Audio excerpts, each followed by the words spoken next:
Bonsoir. Eh bien, au sommaire d'Italique ce soir, plusieurs écrivains, et non des moindres, Louis-Ferdinand Céline, Alberto Bevilacqua qui est parmi nous, il y en a d'autres, George Sand, elle n'est pas parmi nous, et on parlera aussi ce soir d'urbanisme et d'architecture. Mais tout d'abord, comme nous sommes nombreux, je crois qu'il est utile de vous présenter nos invités.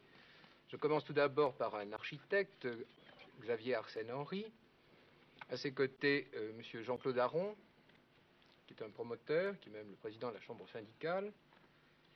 Roger Gérard Schwarzenberg, qui viendra nous parler de... Non, il nous parlera de Ralph Nader et de son dernier ouvrage. Michel Rosier. Michel Rosier a été beaucoup de choses, styliste, mais elle est là essentiellement pour son film qu'elle a consacré à George Sand. Jacques Laurent est venu défendre les couleurs d'Alberto Bevilacqua et de son roman. Et voilà, on y arrive tout doucement.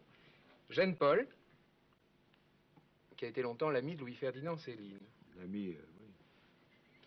Alors, Michel Macary est un architecte, lui aussi, ainsi que Michel Bataille, dont on parlera du livre ce soir, Saint-Antoine Illois. Voilà. Maintenant, on voit Alberto Bevilacqua, Claude Dubois et Alphonse Boudard, que vous connaissez. Un écrivain, mais qui vient nous parler ce soir d'un personnage difficile, contesté, condamné. Oh, plus maintenant, je crois pas. Encore. Il est en Sorbonne. Il s'appelle Louis-Ferdinand Céline. Oui. Il s'appelait aussi Détouche de son vrai nom. Son vrai nom, c'est ça. Il a pris un prénom de sa mère. C'est un destin quand même extraordinaire que celui de Céline. Oui, le destin de Céline est extraordinaire et c'est un des écrivains les plus considérables de ce siècle. Pendant évidemment une trentaine d'années, il a été tenu à l'écart pour des raisons, disons, un peu politiques. Et puis maintenant, il entre en force en Sorbonne, puisqu'on vient de publier 3 livres sur Céline. Claude Dubois a fait une thèse sur Céline. Oui, la raison pour laquelle il est parmi nous. Moi, je suis en train d'essayer de sortir tous les livres de Louis-Ferdinand Céline sur Louis-Ferdinand Céline. Il y en a beaucoup ces temps-ci. Il y a un livre chez Grasset d'André Smith qui s'appelle La nuit de Louis-Ferdinand Céline. Un autre Louis-Ferdinand Céline de Frédéric Vitou chez Gallimard. Un Céline en verve chez Pierre Auret. Et un Céline voyeur-voyant d'Erika Ostrowski chez Buchet-Chastel. Alors, je crois que Jean-Jacques... on devrait un peu démarrer ce sujet. Oui. Alors, je crois que vous avez une citation. Alphonse Boudard m'a donné tout à l'heure une citation de Monterland dans La marée du soir qui s'applique, me semble-t-il, merveilleusement à Céline.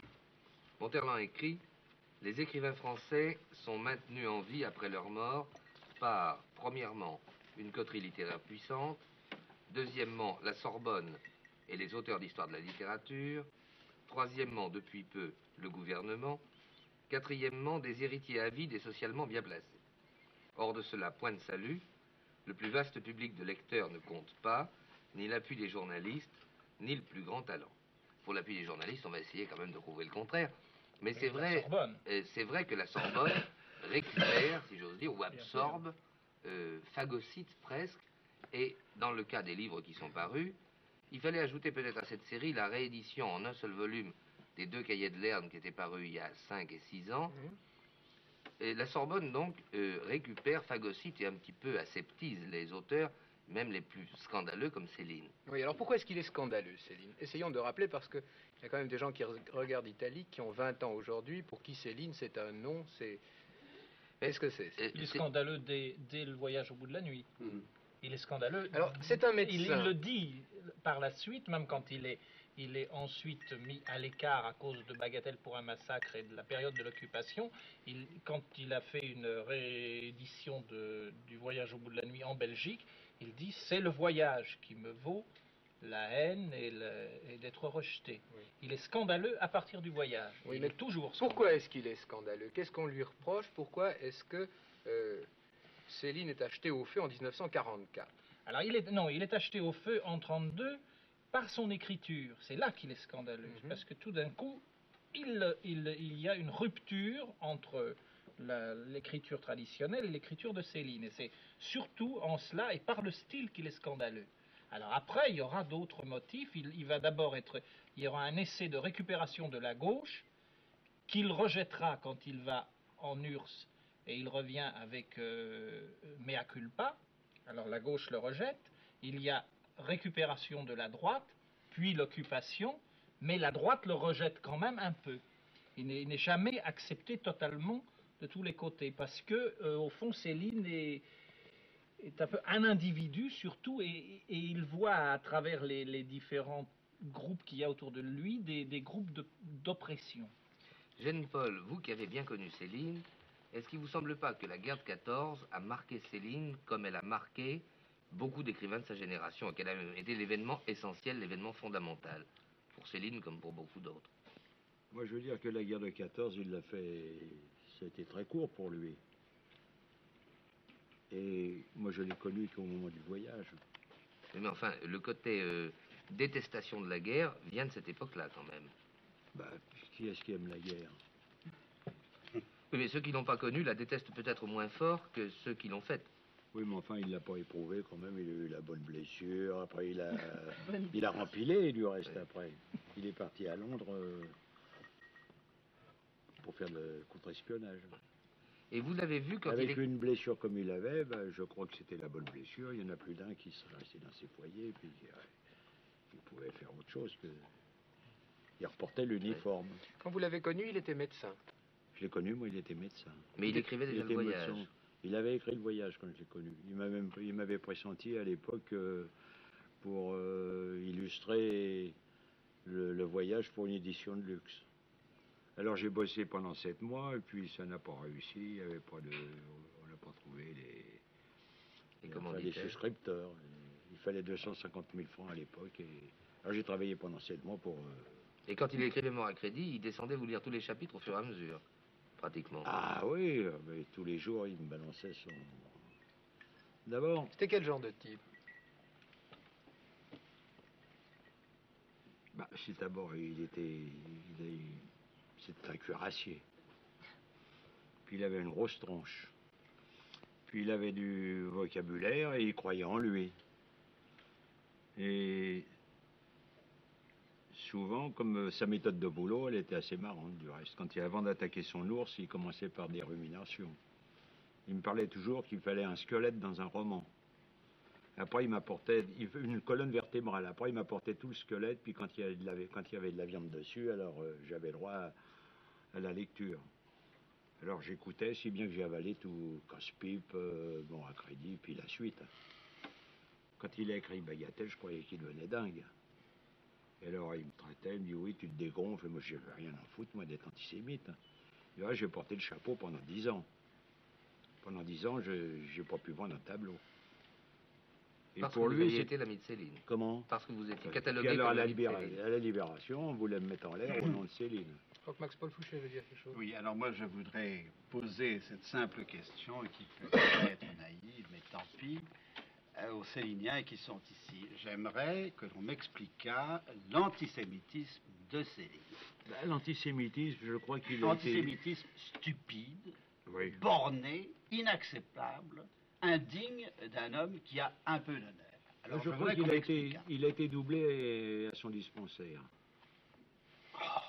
Oui, mais je ne sais pas si on peut expliquer comme ça en 3 minutes. Est-ce que je crois que c'est en revenant surtout de Russie. Je pense que Claude Dubois peut nous dire quand même un petit peu les grandes lignes, rapidement, de l'antisémitisme de Céline. Claude Dubois qui a fait, je le précise, un diplôme d'études supérieures, ce qu'on appelle une thèse de maîtrise maintenant sur Céline, et qui a publié le petit Céline en verve de la collection en verve de chez Pierre Auret. Je pense qu'il y a plusieurs constantes à cet antisémitisme de Céline. Tout d'abord, il y a le milieu familial de Céline, c'est Marcel Aimé qui en parle, la petite bourgeoisie, le petit commerce, le juif représentait le capitalisme. Alors c'est une tradition un peu socialiste français. On est un peu antisémitisme parce que on mélange capitalisme et sémitisme, si vous voulez. Je n'ai jamais connu de socialiste antisémite. Enfin, ça te Bon, ferait alors continuer, peut-être j'écoute que avec le beaucoup petit d'intérêt. peuple parisien, enfin, ce petit bourgeois, est Petit antisémite. commerce, plutôt. Le Petit commerce, oui, c'est différent. Ensuite, c'est Robert Poulet qui dit cela dans les entretiens familiers avec Céline. Il y a dans les années 30 une arrivée massive de juifs qui viennent d'Europe de l'Est et Céline se sent un petit peu assaillie. Pourquoi, je ne sais pas. Mais oui, c'est ce que je voudrais savoir. Enfin, il y a des raisons. C'est l'histoire de son dispensaire. Non, il y a une autre raison. Il y a une autre Bouddha. raison au moment de 36. Céline, alors justement, tout à l'heure on parlait de la guerre 14. Céline a ressenti, comme un certain nombre d'écrivains de cette époque, très profondément la guerre. Pas que ce soit Drieux-La Rochelle ou Giono, ils ont été très marqués par cette guerre qui leur a paru quelque chose d'extrêmement absurde. Alors au moment où Céline devient antisémite, c'est le moment où on prépare une nouvelle guerre. Cette guerre va être faite contre Hitler, et évidemment les Juifs sont pour cette guerre, et Céline se est trouvera persuadée que les contre juifs cette veulent guerre. la guerre. Il va devenir antisémite par pacifisme, au départ, je crois que c'est ça. Oui. Et je crois Et que alors, Parce qu'il pense, il est contre la guerre, contre Hitler. Est-ce que c'est pas un comportement un peu pathologique quand même? Moi, je trouve. En tout cas, il y a une Ah chose. oui, mais ça, il y a... non, mais je crois qu'il y a aussi dans l'antisémitisme de Céline une sorte de provocation. Ouais, ça, c'est vrai. Quand il a écrit Mea culpa, vous savez qu'avant d'aller en URSS, Céline était considéré comme un écrivain de gauche, presque un communiste. D'ailleurs, Jeanne-Paul tout à l'heure nous a dit que Céline était coco, avant d'aller en Russie. Céline va en Russie, il est absolument déçu par ce régime stalinien qui est inhumain. Il revient, il publie un petit pamphlet qui s'appelle Mea culpa. Il attaque les Russes, enfin le régime soviétique. Là-dessus, premières attaques de la gauche, on l'attaque, on le dispute, et alors Céline, un peu par provocation, rentre dans le chou, si on peut dire. Il va dire, vous allez voir ce que vous allez voir, alors j'y vais. Alors, il attaque l'extrême gauche, et les juifs, et le capitalisme. Alors, il fait une sorte de mixture, et pour lui, les juifs représentent à la fois le capitalisme et le communisme, enfin, il mélange tout. Oui, vous Oui, permettez attendez, simplement ceci, oui. une toute petite réflexion en passant. Vous mettez ça sur un plan politique, gauche, droite, etc. Or, l'antisémitisme n'est pas politique, c'est une attitude humaine. Oui. Et là, il me semble que vous noyez le poisson. Excusez-moi. À l'époque, Oui, mais- à l'époque, il comment- était- Et alors, il était passe politique. encore, n'est-ce pas? Passe encore, je n'admets pas, bien sûr, mais passe encore qu'on soit antisémite en temps normal, si vous voulez, avant la guerre, mais l'être au moment d'Hitler, ça, c'est crapuleux. L'a-t-il été au moment d'Hitler Oh, Enfin, en 37, est-ce qu'on non. savait en France qu'il y avait des camps de concentration Je crois ce qu'il faut en- ajouter en quand même. 37?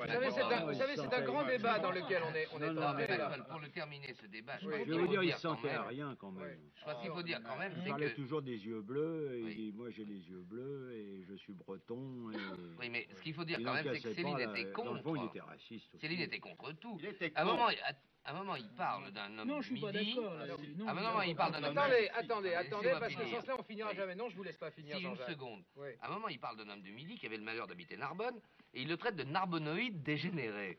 Bon, donc il fallait vraiment être pour ce qui était contre, et Bon. contre ce qui était Oui, mais pour. alors, Voilà, on peut enlevez entrer dans la- l'anecdote, et alors à ce enlevez moment-là, la je peux vous donner seconde des syllabe et on sera anecdotes d'accord. de Non, mais en dessous de Champfleury, la qui était son Loire, voisin de palier, en dessous de qui la a Loire, défendu c'était du noir et du Céline vinaigre. contre des attaques de Roger Vaillant, proférées en 1950, dans un journal qui s'appelait La Tribune des Nations, je crois, et Champfleury dit que pendant l'occupation, Céline a soigné des résistants qui venaient au 4e étage de la rue Girardon, alors que Céline habitait au-dessus. Céline savait que c'était des résistants, et même des juifs.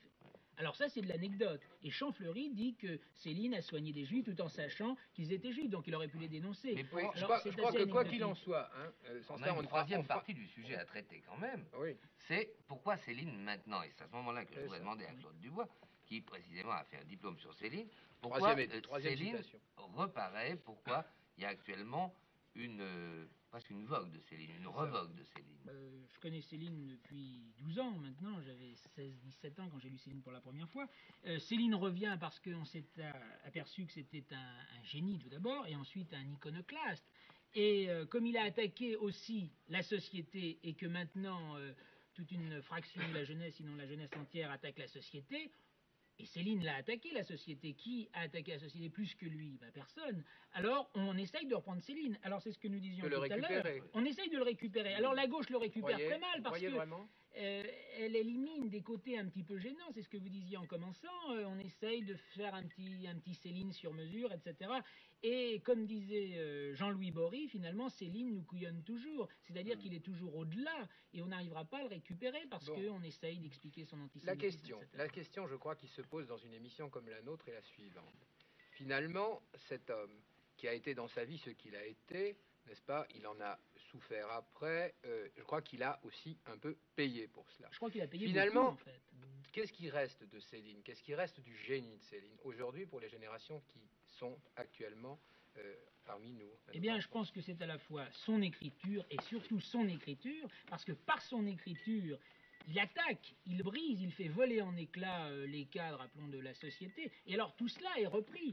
Il faut bien voir que les journaux gauchistes à la mode, l'Idiot, Charlie Hebdo, etc., eh bien, on fait un petit peu du Céline, un jour... Mais Frédéric Dard aussi. Oui, mais Frédéric Dard, d'ailleurs, dans une interview, un jour, je lisais que son auteur favori était Céline. Oui. Je ne sais pas si... Boudard, certainement, Alphonse Boudard. Hein Je ne vais pas rappeler tous les romans que vous nous avez donnés. Mais enfin, Céline, pour vous, ça a été quand même une influence aussi, non? Ah oui, oui, immédiate. Enfin, je veux dire que ça a été la révélation. La révélation d'une écriture dans laquelle je pouvais entrer de plein pied. Il y avait une espèce de rideau de fer entre la littérature et moi avant Céline. Et j'aimerais que vous nous lisiez d'ailleurs, pour conclure, ce passage superbe de la fin de la préface de Morat Crédit, Oui, dont parce on parlait que tout à l'heure, et qui définit très bien Céline. il définit très bien le côté persécuté de Céline. Parce que Persécuté, dans son persécuteur, affaire, c'est ça. disait l'autre. Alors là, dans la première page de Morat Crédit, il raconte la mort de la concierge, la mort de sa bignole. Alors je vous lis juste la fin. Sur la fin, ma vieille bignole, elle ne pouvait plus rien dire. Elle étouffait, elle me retenait par la main. Le facteur est entré, il l'a vu mourir, un petit hoquet, c'est tout. Bien des gens sont venus chez elle autrefois pour me demander. Ils sont repartis loin, très loin, dans l'oubli, se chercher une âme. Le facteur a ôté son képi. Je pourrais, moi, dire toute ma haine. Je sais. Je le ferai plus tard, s'ils ne reviennent pas. J'aime mieux raconter des histoires. J'en raconterai de telles qu'ils reviendront exprès pour me tuer des quatre coins du monde. Alors ce sera fini et je serai bien content. Tout Céline là. Il y a une sorte de paradoxe entre le côté fatal et le côté de la liberté de Céline, parce qu'à cette époque, on ne lui demande rien à Céline. Il parle déjà de la mort, c'est la nécessité, il sait qu'il va mourir. Et alors, il provoque en disant « j'en raconterai des choses ». On ne lui demande rien en 1936. Bien sûr. Il n'a pas encore écrit Bagatelle. Je crois Alors, qu'il donc, Je il y a peux un vous goût. poser une simple question. Oui, je vous en prie. Nous sommes entre universitaires, si vous voulez. Eh bien, disons-le en passant, et vous allez comprendre pourquoi je dis ça. Ne pensez-vous pas qu'il faudra, dans 4 siècles, par exemple, lire Céline comme aujourd'hui nous lisons Rabelais, avec un glossaire, et que par conséquent, ce grand mécanisme de langage sera à la fois important et inutile? Bah, c'est ce que disait déjà Brasillac dans les 4 jeudis, je crois. Il disait que dans moins de 4 siècles, dans 10 ans, on ne pourrait plus lire Je pense à Céline. Rabelais. Oui. Alors je crois qu'on le lit très bien. Évidemment, il y aura des mots qui ne passeront pas. Mais je ne sais pas si finalement Céline est un grand argotier en définitive. Ah, voilà. Je crois qu'il faut poser la plutôt, question aussi à quelqu'un qui plutôt, n'a rien dit jusqu'à présent. C'est un musical, comme Ouais. il dit. Il faut poser la question à Jacques Laurent et ça nous permettra d'arriver ensuite sur Alberto Bevilacqua. Bon, ben, je vais un peu revenir sur tout ce que vous avez dit. Je voudrais d'abord répondre à Max Paul sur l'antisémitisme de Céline. C'est qu'on ne peut pas parler de Céline comme si Céline avait été un petit journaliste polémiste ou un concierge qui dénonçait ses locataires. Et pour Céline, c'était les autres qui étaient les juifs. Et lui qui était un juif, car il l'a écrit. Il y a une page, je ne peux pas vous dire dans quel livre c'est, il y a une page où Céline dit « Et moi, je suis le pire des juifs ». Qu'est-ce qui passionnait Céline? C'était que la vie, de montrer, mais comme les tragédiens classiques, que la vie était inviable. Qu'elle était inviable socialement et physiologiquement. Et il a été hanté par ça. Il a pris ce vocabulaire des Juifs. Bien sûr que, avec ce qui s'est passé avec Hitler, après tout ça peut paraître sous un éclairage odieux. Mais pas du tout. dans le fond de Céline, c'est pas ça, c'est le délire métaphysique, c'est une espèce de bossuet comme il pouvait en être un dans le quartier autour de la butte. Nous devons voir Céline entièrement comme ce qu'il est, un littérateur démentiellement occupé par son écriture et par sa volonté, par son obsession qui devait être de naissance, car je crois même pas que c'est la guerre qui a montré ça, de rappeler sans arrêt que la vie était inviable. Je crois que c'est ça le fond. Tu as raison, tu donnes une explication Bien. en profondeur qui est très importante, Jacques, je me permets de te le dire. Ouais, je mais crois que c'est- un écrivain, c'est tout de même autre chose qu'un littérateur. Tu as prononcé le mot littérateur. C'est autre chose que quelqu'un qui écrit. C'est quelqu'un qui tout de même considère l'exercice d'écrire comme absolument attaché à l'honneur de l'homme. Et ça, c'est grave. Je crois qu'il le considérait comme attaché à son besoin de survivre, si tu veux. Les notions d'honneur, Et oui, ce sont des notions du 18e. Et oui, mais alors c'est grave, il s'est trompé. Et chez lui, quand tu parlais de Rabelais, il y a aussi du Rabelais en lui. Mais tu disais à propos de Rabelais que Rabelais est devenu illisible. Non, il n'est pas devenu illisible, puisque nous le lisons difficilement toujours. lisible. Difficilement, mais nous le lisons toujours. Un Et enfant, d'ailleurs, un- puisqu'on un parle enfant de ça, pas. pourquoi est-ce que, de même que Le Seuil a fait ça pour Montaigne, a fait une édition de Montaigne que nous pouvons lire tranquillement, sans avoir à rechercher un mot qui nous dépasse et que notre lecture en soit arrêtée, on pourrait arriver à faire également une petite tentative avec Rabelais pour le rendre plus accessible. Jacques Laurent, sortons de Céline et arrivons à votre ami qui est en face de vous, Alberto Bevilacqua, et son regard du chat. Je crois que, évidemment, vous me tendez la main pour que je tende un pont entre Céline et Bevilacqua. Il est vrai que tous les deux sont préoccupés par leur époque, par la violence qui est contenue dans leur époque, et par la difficulté de vivre, parce que dans le fond de Sous le regard du chat, il y a une conscience qui se débrouille avec son époque, mais qui se débrouille aussi avec elle-même, c'est-à-dire avec la difficulté de vivre. C'est pas ça que vous avez au fond de votre livre?